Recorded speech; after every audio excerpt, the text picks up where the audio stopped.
transfer तौरे है थीब फंग्रेब मोई officer Singh अखोई लौ मैम से मांगद्रेब ऑनरेबल चीफ मिनिस्टर अखोई लौमी अमुक्तंग अखोई मियेंग चंबीदुना अखोई फास्ट क्रॉप अखोई लोइद्री फाउबदंगी हौगिबे सही 2024-25 सिदा अखोई फ्लडना मरम ओरगा अखोई पोरोपा से लौ संगम लिसिंग अनी मु हेन लोकती हमानु मार्केट की खितंग चंगलगा अंद्रोगी मतोन यो अखोई लोकते लोकतबजे अखोई दिबा अखोई एग्री की डिपार्टमेंट ने वाटर रिसोर्स डिपार्टमेंट ने अनी से पुन्न टूर एग्री डिपार्टमेंट ना हंतक की ममांगी डेट 15 दा अखोई द लेंगबीरा अमगा अखोई ना अखोई दी अहम बनी फास्ट क्रॉप तौदुइसे अखोई लौ संगम असुक याम बजे अखोई अंद्रो केंद्र की वेना दिस ईयर सी चाहिए फास्ट ने लौ संगम असुक याम बा लौ कइनो जे अखोई फास्ट क्रॉप तौबजे अखोई खंगदे सेक्रेटरी मोरजो चेले कोई फर्टिलाइजर ऑफिसर अदेगी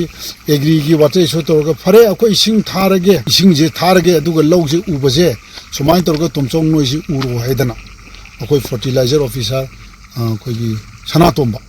सर सनातोंब जिना हारगे फरे दुदी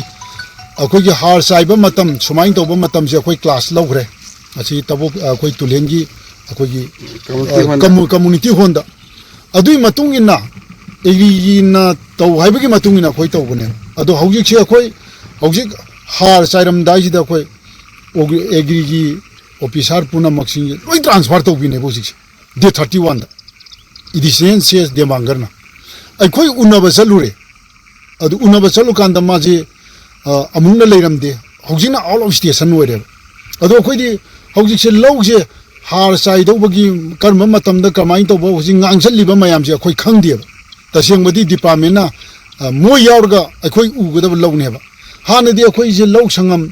अखोइने एम तौरमबजे सनी मुक्तनेबा हौजिकति अंड्रो केंद्र की इसिंगना सीबा लौ तंखाइ मेहना तौसनग्रेबा फास्ट क्रॉप से अदुना मरम मोइदना फास्ट क्रॉप से लोइदी फाउबदंगी अखोई जून की फास्ट वीक फोकददी अखोई ऑफिसर सिंह जे अमुक्तंग मागी मफम जे थंबियो मरमदी अखोइना हुजी ऑफिस चलगा हंगबा कांदा ट्रांसफर तौग्रे हाइरेबा थीब फंग्रेबा मोइ ऑफिसर सिंह जे अदु अखोई लौ मयाम से मांगद्रेबा द ऑनरेबल चीफ मिनिस्टर दा अखोई लौमी सिंगना अमुक्तंग अखोई मियेंग चंबीदुना अखोई फास्ट क्रॉप अखोई लोइद्री फाउबदंगी जून की फास्ट वीक फोकददी लेंगदना अखोई ऑफिसर सिंह से थंबियो अदु नत्रदि अखोई फौ करम कांदा अखोई जी अहम बनी सुक याम्बा अखोई हुजिक मसिंग थीबा कांदा लिसिंग की मया दो रंगोने बोजिक से हेंग्रे यों सिदगी पाक न तो हांदी मसी मसी खक तो मेदु आ योंग्रेबा दु लिसिंग मुकी मया से अखोई कमाइना मोगी हाना ताकपिरमीबा अखोई द अखोई बु सुमाइन तो हाइरम बजिंग लोई ट्रांसफर तौग्रेबा अदुन अखोई फास्ट क्रॉप सिदंदी अखोई ऑनरेबल चीफ मिनिस्टर दा अखोई लौमी मयामना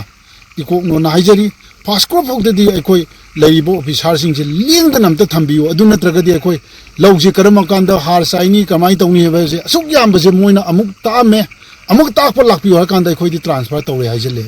ऑफिस से चटप कान औदी हुजी हार कदाई लौदगी अखोई हुजी कनादा हाइदुनो अखोई थी फंगद्रे हुजी अदुना